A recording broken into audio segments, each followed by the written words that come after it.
Hello, welcome back to Rev Endurance Sports and another edition of we're here to review some product. In previous videos, you might have seen that I've been reviewing the 7-mesh product line, and one thing in particular is the bibs. Now, I've had a very good opportunity to test and evaluate both the MK2 and the MK3, which is their new updated bib short. And I have both of them here so that we could take a look at them, compare and contrast. If it's your first time to the channel, please hit the subscription button there so you can see some of the other videos. And if you hit the little bell, you'll get notified when I post a new video. So let's get started. One of the things that that you will notice is if you are currently riding the MK2, the material is drastically different between the MK2, which is in my right hand, I believe that'll be the left side of your screen, and what is in my left hand, which is the MK3. The hems are a little bit different color, but they are still the same quality of laser cut. So, but one thing that they've done is they've removed the hem. So you see that hem from where the leg part will then transition to the cuff. So in the MK3, that is now gone. So that material has just a nice flow from your leg with no additional seam, and then you'll see the leg gripper. So that's one thing. Might be a style point, but for me, what that does is just gives a very nice smooth transition from your leg, whether that be your quads or your hamstrings in the back. Just no seam there separating that. The material in the butt area, which of course is where the saddle will have the most friction against, is also a little bit, it seems to be a little bit more robust maybe. But the MK2 is a little bit softer, a little bit smoother. Not sure that that is going to make a difference in how well it wears. It just feels a little bit different. And so when you're sitting in the saddle, you also feel, depending on the upper surface or the covering of your saddle, but on my saddle, and by the way, I ride very minimal padding type saddles because the shape is far more important than how much padding your saddle has. But that's a video for another time. But what we're looking at here is the softness of the material and how you can slide back and forth on the saddle based on the terrain. Say you're about to pitch up to a 15-20% grade, you want to slide a little bit forward, keep the nose, put some pressure on the nose of the saddle and keep the front tire still on the ground. 15-20% grades, which we have here. But the most obvious thing is just the material is just so much more compressive, and just a completely different material than the MK2.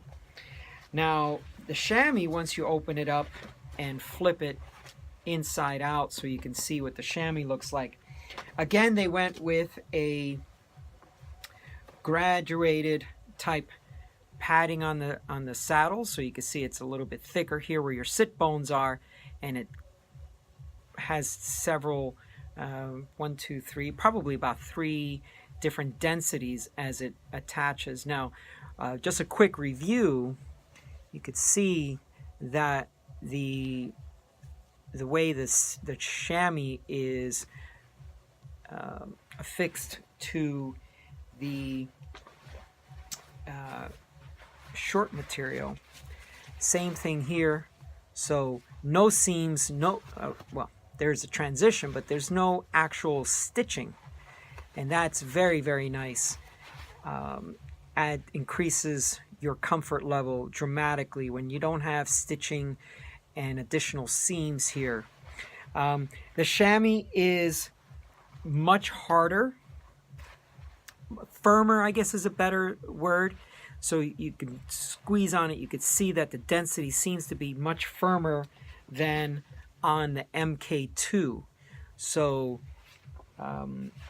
I've been riding this MK3 now on several long distance rides. I've done a 200 miler on it.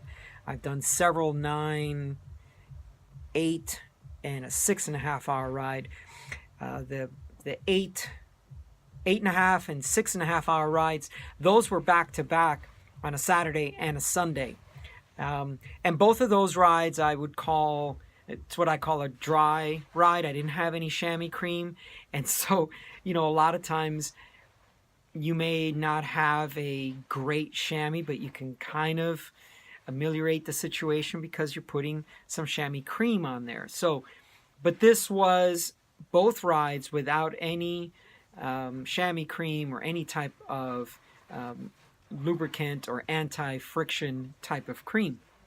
So once again, the chamois has a lot, it's a discernible amount of density compared to the MK2. So, but same principles apply with their floating chamois. So here is the back side of the bib short, right? So here's the shoulder straps, right?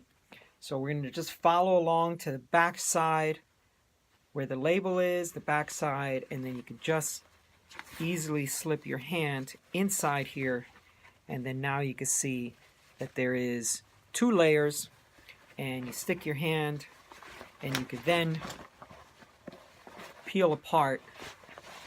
See, my hand now is where the chamois would be on a regular short, but it's actually not even, there's a pocket. There's a pocket there where what that is going to allow, and this, if you're following this channel, you've seen this before, but basically the analogy I try to give someone is if you put a sock on your foot and then put your socked foot inside of a shoe, the sock and the shoe will slide back and forth on each other, the insole of your shoe. But that sock is encasing your foot so you don't have the friction on your skin. The friction has been now transferred to that sock and it's just sliding back and forth like that. So this is the same principle with this floating chamois that most of the higher end companies are using, but in particular that we're talking about 7 mesh, that chamois is up against your butt and that is sliding on the outer layer. So no friction on your body. So this is a very, very good bib short. And so the MK2, I believe, is $150 retail, and this MK3 is $200 retail. Now, disclaimer, I was sent the product to evaluate it, but I am also a retailer of the product. I'm one of the exclusive retailers in the San Diego area. I honestly don't think there's another retailer, but I just wanted to disclose that to you, that yes, they have sent me some product to evaluate because I ride a lot, and also because I wanted to evaluate them whether I was going to bring them into the store. So yes, you can purchase them through me. They do have a consumer direct portal, but you know, you can support a small business like myself, which is the smallest as it gets. I'm one person who does everything from product reviews to service to bike fitting to marketing and everything else. So I appreciate your attention, your time today, and if you have some questions or some comments, please post them underneath. I will get to them, and in the meantime, have a great ride and we'll see you on the road.